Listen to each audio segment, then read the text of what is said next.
हर का नाम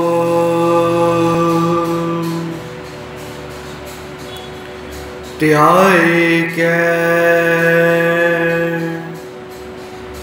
हो हरिया पाई, करम लिखन तै पाइयै एह रुत सुहाई। वंत्रिन त्रिपवन मौलिया अमृत फल पाई, मिल साधु सुख उपजै लथी सब छाई। नानक सिमरै एक नाम फिर बहुर न ताई। वाहिगुरु जी का खालसा, वाहिगुरु जी की फतेह। आज हम संसार में देखते हैं कि घर घर में कलह कलेश हो रहे हैं। पैसों की तंगी के कारण मनमुटाव होते हैं। यहाँ तक कि कई घरों में देखा गया है कि पति पत्नी साथ में रहते तो हैं, परंतु वे बहुत कम बोलते हैं, ना के बराबर बोलते हैं। आज हम संसार में देखते हैं कि हिंदुस्तान में भी लोग पश्चिमी देशों को, उनके व्यवहार को हर तरह से अपना रहे हैं। पश्चिमी पहनावा पहनते हैं, उनकी तरह बोलते हैं, उन्हीं की तरह आज हमारे संस्कार होते जा रहे हैं। जबकि हिंदुस्तान तो शुरू से ही बहुत ही ज़्यादा संस्कारी देश रहा है, जहाँ पर घर घर में अच्छा व्यवहार, अच्छे संस्कार पाए जाते हैं। यहाँ तक कि हम औरतों को देवी मानते हैं, देवी समझते हैं, उनका सत्कार करते हैं, उनका आदर करते हैं, उन्हें पूजते हैं। परंतु आज हिंदुस्तान में अगर हम देखें तो डिप्रेशन के मामले में आज हिंदुस्तान सभी हदों को पार कर चुका है। आज हिंदुस्तान में हर तीसरा मनुष्य को डिप्रेशन की बीमारी है, वो उसका शिकार बन चुका है। तनाव के कारण, घर में मनमुटाव के कारण, कलह कलेश के कारण आज व्यक्ति को डिप्रेशन हो गया है। पहले तो हिंदुस्तान में अगर हम देखें तो स्त्रियों की पढ़ाई बहुत कम देखी जाती थी। आज तो हम स्त्रियों को पढ़ाते हैं, उच्च विद्या देते हैं, ताकि वे अपने पैरों पर खड़े हो सके और घर चला सके, बच्चे पाल सके और खुशी से अपना जीवन व्यतीत कर सके। आज हम देख रहे हैं कि स्त्रियां पढ़ तो गई हैं, उन्होंने पढ़ाई अच्छी तरह पढ़ तो ली है, वे हमेशा अव्वल तो आती हैं, परंतु अगर हम संस्कारों की बात करें पति को इज्जत देने की बात करें तो आज हिंदुस्तान पश्चिमी देशों की तरह पीछे जाता जा रहा है। आज हम जो साखी सुनने जा रहे हैं वो एक पतिव्रता स्त्री की है। गुरु की नज़रों में, गुरु के लिए स्त्री का दर्जा हमेशा ही ऊंचा रहा है। शायद इसीलिए कहते हैं माया रब रजाइयाँ। इस तरह के बोल हम हिंदुस्तान में सुनते हैं। पतिव्रता स्त्री वो होती है जो हमेशा ही अपने पति की माने, उसे पूजे, उसे अपना समझे और उसकी हर बात माने। इसी प्रकार जो आज हम साखी सुनने जा रहे हैं वो साहिब श्री गुरु अमरदास साहब जी तीसरी पातशाही के समय की है।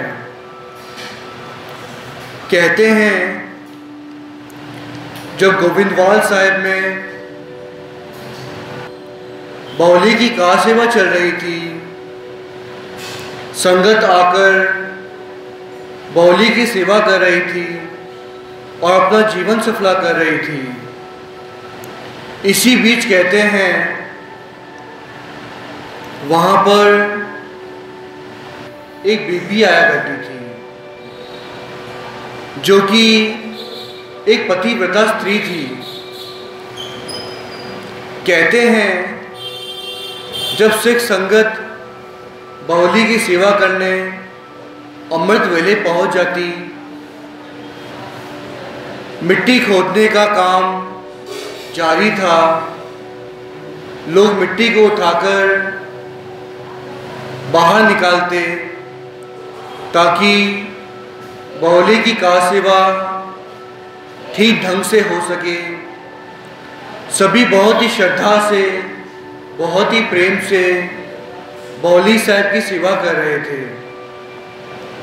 कहते हैं वहाँ एक बीबी आया करती थी जो कि बावली साहब में अमृत वेले से ही रोज सेवा किया करती।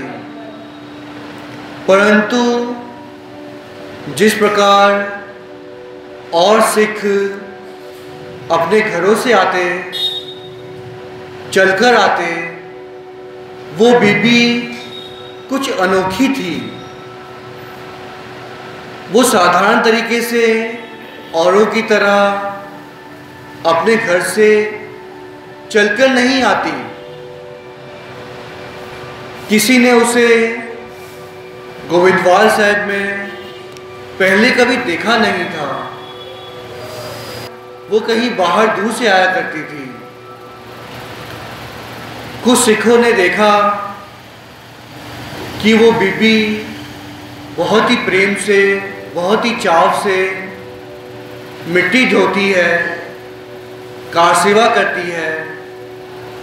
बावली साहब जी का जो सेवा चल रही थी उसमें हाथ बटाती है। उसके अंदर गुरु के प्रति बहुत प्रेम है, बहुत चाह है, बहुत लगाव है। परंतु वो कहाँ से आती है और शाम होते ही कहाँ चली जाती है, इसकी किसी को भी खबर नहीं थी। अचानक ही जब कुछ सिख सेवा कर रहे होते, बावली साहब जी की मिट्टी की सेवा कर रहे होते, तो वो बीबी बावली साहब की सेवा करते हुए अचानक ही प्रकट हो जाती।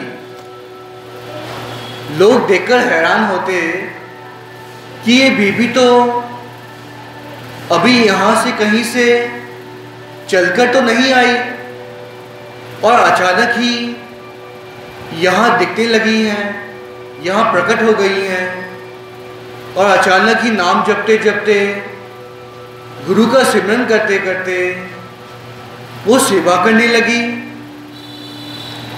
सभी बहुत ही अचंभव में थे। सभी के मन में ये प्रश्न चल रहे थे कि अचानक ये बीबी बौली की कार सेवा के लिए यहाँ कैसे प्रकट हो गई। हमने तो इन्हें चलते आते हुए भी नहीं देखा, और जबकि पहली बात तो वो इस नगर की है ही नहीं, तो ये कहाँ से आई, कैसे आई और क्यों आई। परंतु वो बीबी कभी किसी से बात नहीं करती, कभी कुछ बोलती नहीं, बस वाहिगुरु का सतनाम का जाप करती रहती। शायद इसीलिए कोई उस जाप को तोड़ना नहीं चाहता था, इसलिए उस बीबी से कोई कुछ कहता नहीं था। कई बार तो सिख संगत देखती सेवा करते हुए कि वो बीबी अचानक ही सेवा करते करते अपना हाथ पीछे कर लेती और हिलाती, आगे पीछे हाथों को करती, जैसे कि वो अपने हाथों से किसी को झूला दे रही हो, किसी को सुला रही हो, किसी नन्हे बच्चे को सुला रही हो। ये सभी कुछ देखकर सेवा करने वाले सिख और वहाँ की बीबियाँ सभी हैरान हो जाते, सभी चौंक जाते कि आखिर माजरा क्या है, ये ऐसा क्यों करती हैं, अपना हाथ क्यों हिलाती हैं सेवा करते करते बीच बीच में, और ये कहाँ से प्रकट हो गई और शाम ढलते ही कहाँ आलोक हो जाती हैं, दिखाई क्यों नहीं पड़ती, कहीं जाते हुए दिखती क्यों नहीं। सभी ये सोचते रहते और आखिरकार सिख संगत हार गए। उन्होंने सोचा कि अब माजरा क्या है, यह गुरु साहब जी को ही पूछना होगा। इसका हल, इसका उत्तर अब साहिब श्री गुरु अमरदास साहब जी ही बताएंगे। एक दिन ऐसा हुआ, सभी सिखों ने मिलकर धन धन साहिब श्री गुरु अमरदास साहब जी के चरणों में वे सभी सिख पहुँचे। गुरु साहब जी के चरणों में जाकर माथा टेका और गुरु साहब जी के आगे हाथ जोड़कर सिखों ने प्रश्न किए कि हे सच्चे पातशाह, बौली साहब की सेवा के लिए गोविंदवाल साहब में एक बीबी आती है जो कि अमृत वेले अचानक ही प्रकट हो जाती हैं। किसी ने आज तक उस बीबी को घर जाते हुए नहीं देखा, चलकर कहीं जाते हुए नहीं देखा, कुछ बोलते हुए नहीं देखा, किसी से बात करते हुए नहीं देखा।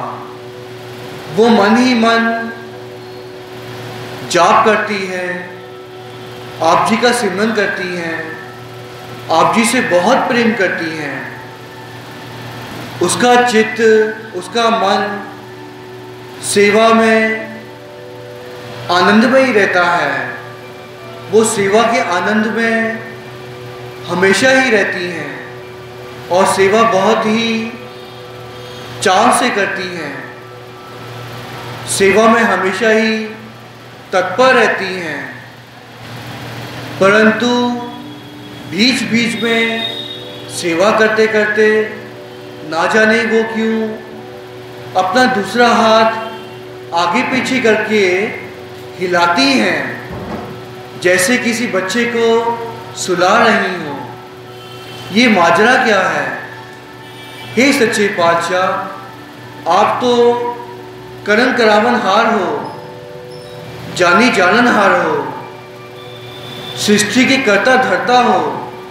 आपसे तो कोई बात कभी भी छुपी नहीं है। आप ही हमें समझाएं, ये आखिर बीबी है कौन और वो चाहती क्या है और वो करती क्या हैं और प्रकट कैसे हो जाती हैं। कहते हैं इस पर धन धन साहिब श्री गुरु अमरदास साहिब जी तीसरी पातशाही जी ने सिखों को समझाते हुए उन्हें उत्तर दिया। कहा, ये बीबी मेरे एक बहुत ही प्यारे नौजवान सिख की पत्नी है, जो कि मेरे बच्चे, मेरे सिख, मेरे प्रेमी को, अपने पति को बहुत ही ज़्यादा प्रेम करती हैं। और इस बीबी ने आज तक किसी मनुष्य को आँख तक उठाकर नहीं देखी। ये बीबी एक बहुत ही उच्च अवस्था की पतिव्रता स्त्री है, पत्नी है। इसके विचार बहुत ही ऊंचे हैं। वो अपने पति को पति परमेश्वर मानकर जानती है, उससे बहुत ही प्रेम करती है, पति का बहुत ही सत्कार करती है, उसे किसी भी वस्तु की, किसी भी चीज़ की कभी कमी नहीं आने देती। उसकी मन की सभी को जान लेती है, उसका बहुत ही आदर करती है, बहुत ही सत्कार करती है, पति को बहुत ही प्रेम करती है। और किसी भी मनुष्य को वो कभी देखती नहीं, उसके मन में किसी और मर्द के बारे में कभी कोई विचार नहीं आते। कभी किसी के बारे में आज तक उसने सोचा तक नहीं, किसी को देखा तक नहीं। वो मन ही मन हमेशा ही प्रभु को ध्याती है, गुरु की सेवा हमेशा करती है। जहाँ भी मौका मिलता है वो सेवा करती है, नाम जपती है, सिमरन करती है। और गुरु नानक देव जी को बहुत प्रेम करती है, गुरुओं को नाम जपती है, गुरुओं की सेवा करती है, गुरुओं से प्रेम करती है। और साथ ही साथ वो अपने पति को बहुत चाहती हैं। संसार की किसी भी वस्तुओं से ज़्यादा, किसी भी व्यक्ति से ज़्यादा, किसी भी चीज़ से ज़्यादा वो अपने पति को बड़ा स्थान देती है। पति को परमेश्वर जानती है, उसे पूजती है। इसीलिए इस बीबी को बहुत सारी शक्तियाँ मिल गई हैं। गुरु साहब जी ने कहा, जो स्त्री प्रभु को ध्यान धरती है, सेवा बंदगी करती है, गुरु का सिमरन करती है और अपने पति को परमेश्वर जानती है, प्रभु उस पर टूट पड़ते हैं और उस स्त्री को मन चाही उसकी मुरादा पूरी करते हैं, उसे हर खुशी देते हैं प्रभु। ऐसा गुरु अमरदास साहब जी ने कहा। सिखों ने पूछा, परंतु ये जो बीबी है अचानक बौली साहब में, गोविंदवाल साहब में प्रकट कैसे हो जाती हैं? गुरु साहब जी ने कहा, ये बीबी दरअसल काबुल में रहती हैं और इस बीबी में नाम जपते जपते, क्योंकि ये पतिव्रता है, पतिव्रता स्त्री होने के कारण, अपने पति को पूजने के कारण, उसे पति परमेश्वर जानने के कारण, पत्नी के अंदर, इस बीबी के अंदर इतनी शक्ति आ गई है कि वो काबुल से ही अंतर ध्यान होती हैं, कुछ ही पलों में बौली साहब में पहुंच जाती हैं, जो कि अमृतसर में है। अचानक ही पहुंच जाती हैं, किसी को दिखाई नहीं पड़ती।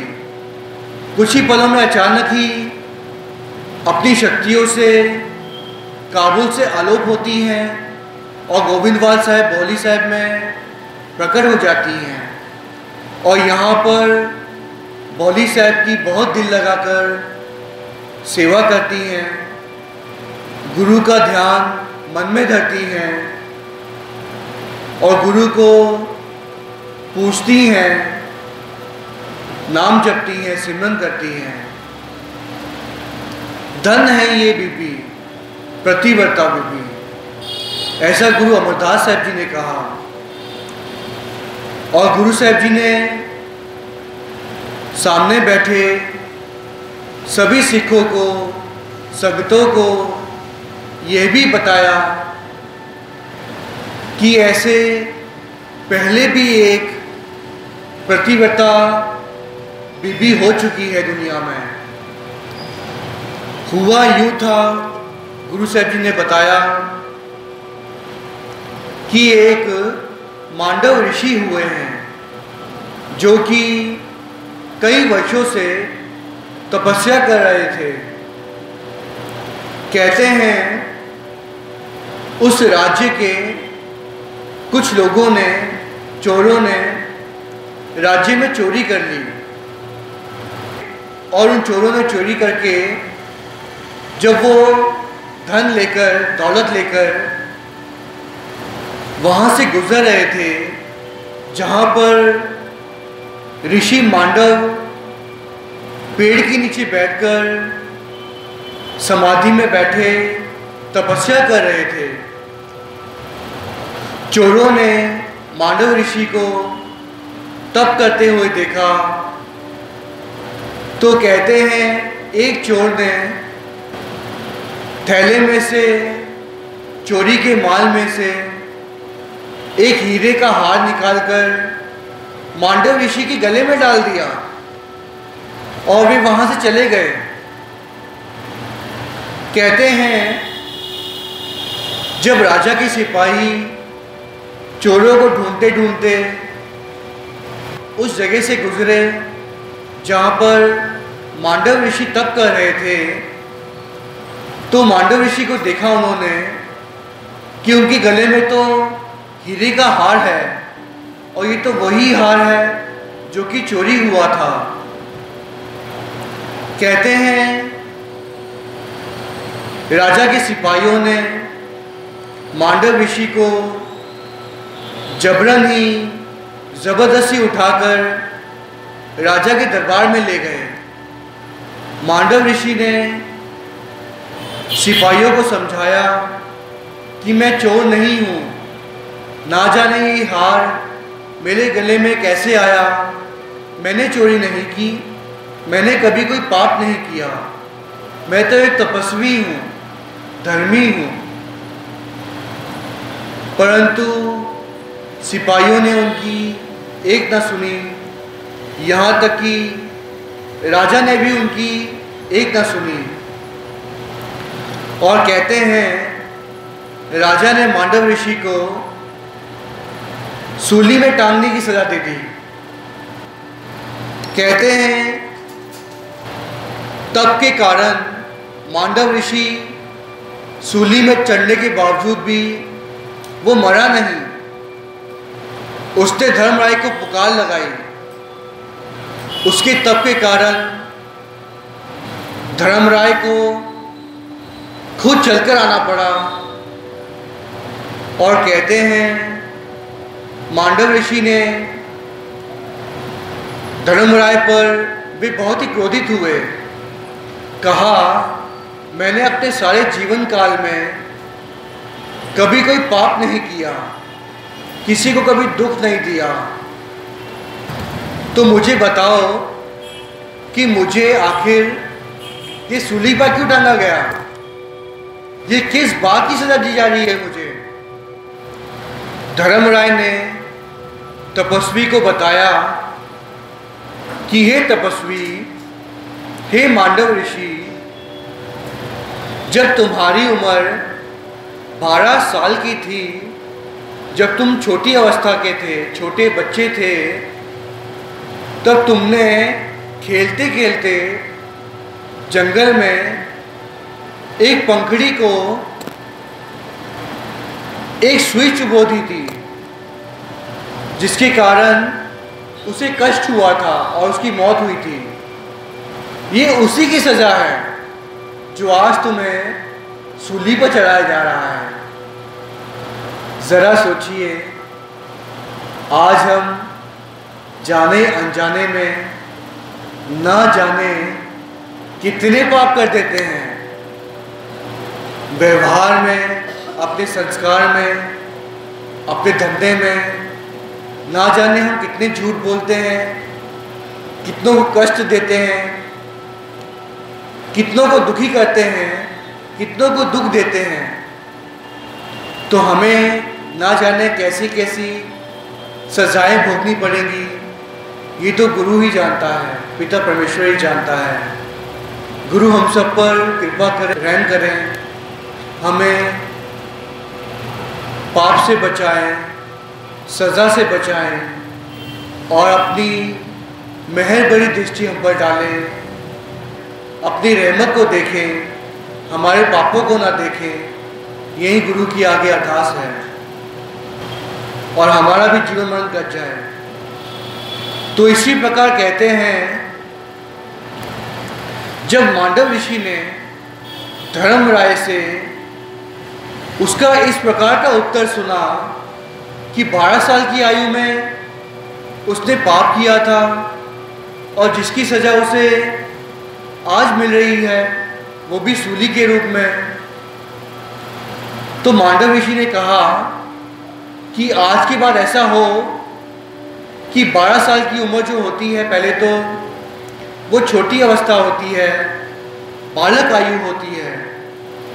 12 साल के बालक की आयु में, अवस्था में किसी बच्चे को उसकी कर्म न विचारे जाएं। और ऐसा ही हुआ था। बच्चे 12 साल तक जो भी कर्म करते हैं जाने अनजाने में, उसे भूल समझकर धर्मराय माफ़ कर दिया करते हैं। और हुआ यूं कि रात का समय था, मांडव ऋषि सूली पर यूं ही लटके हुए थे, कोई उसके आसपास नहीं था। तो हुआ यूं कि एक स्त्री आई वहां पर, जिसने अपने पिंगले पति को,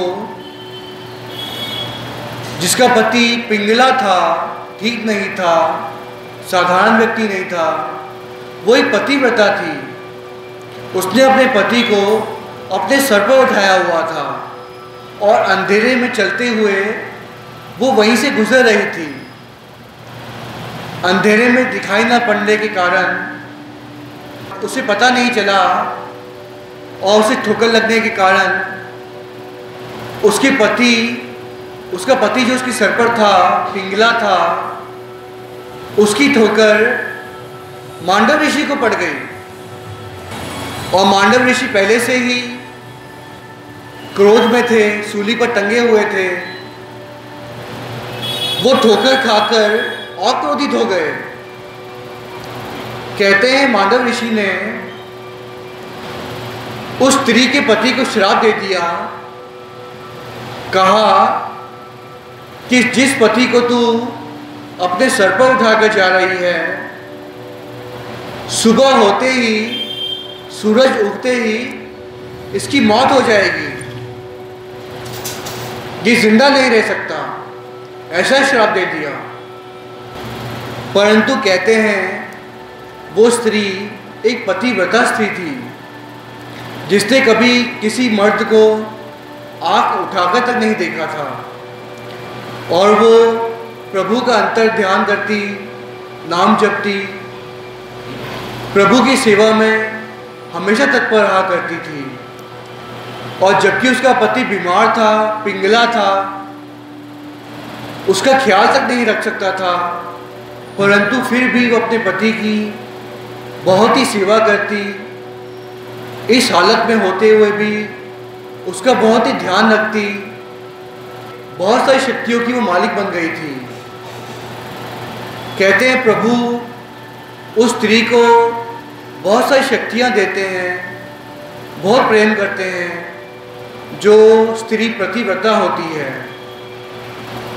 तो स्त्री ने कहा, ठीक है, अगर सूरज उगते मेरा पति गुजर जाएगा, मर जाएगा, तो ये सूरज उगेगा ही नहीं, मैं सूरज को उगने ही नहीं दूंगी। गुरु अमरदास साहब जी ने सिखों को बताया कि 10 दिनों तक संसार में सूरज उगा ही नहीं था, सूरज प्रकट ही नहीं हुआ था। चारों ओर 10 दिनों तक अंधेरा छाया हुआ था। आखिरकार कहते हैं कि देवी देवता प्रकट हुए और उन्होंने पतिव्रता पत्नी के पति के प्राण बख्शे, उसे निहाल कर दिया, उसे जीवन दान दिया। तब जाकर उस पतिव्रता स्त्री ने अपने बोल वापस लिए और सूरज प्रकट हुआ था। संसार में 10 दिनों बाद जाकर सूरज प्रकट हुआ। जिस प्रकार आप सभी जानते हैं कि सूर्य के बगैर संसार में जीवन नहीं है, संसार में कुछ भी रोशनी के बगैर चल नहीं सकता।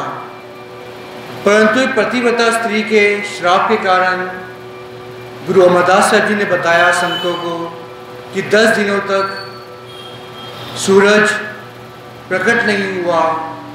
और इसी प्रकार ये काबुल से आती हुई जो पतिव्रता स्त्री है वो भी बहुत महान है, जो कि काबुल से अमृत वेले यहाँ पर प्रकट हो जाती हैं।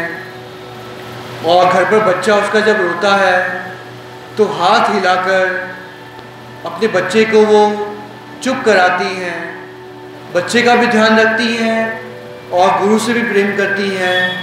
गुरु की दर पर बौली साहब जी की सेवा भी करती हैं और अपने पति को परमेश्वर जानकर पूजती हैं। और इसी कारण उसमें इतनी सारी शक्तियाँ आ गई हैं।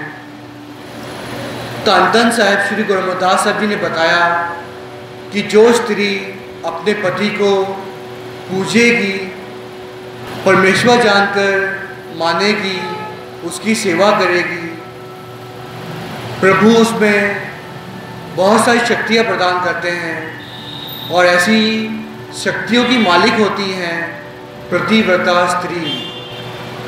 आपने अगर हिंदू धर्म में देवी देवताओं को देखा है, उनके चित्र देखे होंगे, तो आपने देखा होगा कि हमेशा ही लक्ष्मी माता, हमेशा ही भगवान हरि के, नारायण के पैर दबाती हैं।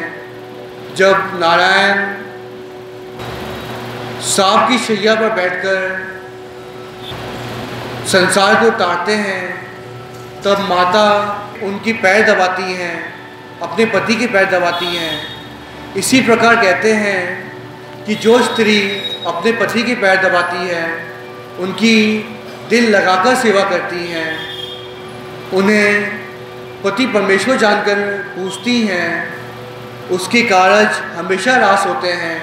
वो पतिव्रता स्त्री के अंदर बहुत सारी शक्तियाँ आती हैं और उसका लोक परलोक दोनों ही सुधर जाता है, संवर जाता है और वो संसार से आप तो तरती भी हैं, पति को भी ताड़ देती हैं, संसार को भी ताड़ देती हैं। ऐसी होती हैं पतिव्रता स्त्री। इस साखी से हमें ये सीख मिलती है कि भले ही स्त्री कितनी भी पढ़ाई कर ले, कितना भी आगे चली जाए, मर्द के साथ कंधा से कंधा मिलाकर आगे बढ़े, बहुत अच्छी बात है। परंतु वो स्त्री जो पति की इज्जत करती है, उसे परमेश्वर जानकर पूजती हैं, उनके अंदर ही शक्तियाँ आती हैं, वही स्त्रियाँ तरती हैं, उन्हीं के घर पर हमेशा आनंद होता है। और जो स्त्रियाँ घर में कलह कलेश डालती हैं, झगड़ा करती हैं, बात बात पर घर में मन मुटाव होता है। ऐसे घरों में हमेशा ही दुख, कलह कलेश और रोग ही होते हैं। वो स्त्रियां कभी संसार से तर नहीं सकती जो अपने पति को कोसती हैं, गालियां देती हैं, उनसे झगड़ा करती हैं। मैं गुरु की हजूरी में ये दावे से कह सकता हूँ कि ऐसी स्त्रियां कभी तर नहीं सकती। और जो स्त्रियां पतिव्रता होती हैं, पति को परमेश्वर जानती हैं, घर में आनंद का माहौल रखती हैं, उन स्त्रियों को तरने से कोई रोक नहीं सकता। उनका तो लोक और परलोक दोनों ही सवर जाता है। वो भवसागर से पार लंघ जाती हैं। ऐसी स्त्रियां तर जाती हैं। कथा करते हुए आप जी के दास से कई प्रकार की भूला हो गई हैं। सात संगत बख्शन योग हो, पुल्ला बख्शो और आशीष बख्शो कि दास आपकी इसी प्रकार सेवा करता रहे और भवसागर से पार लग जाए। मुझे कभी 84 लाख दुनिया ना भोगनी पड़े, संसार में मेरा आवागमन मिट जाए। ऐसी कृपा करना, ऐसी आशीष बख्शना। विच संगत हर प्रभ बसे जियो, संगत में ही प्रभु बसते हैं। और जब संगत आशीष देती हैं तो दास तर जाएगा। फतेह का जवाब फतेह में दें। वाहिगुरु जी का खालसा, वाहिगुरु जी की फतेह।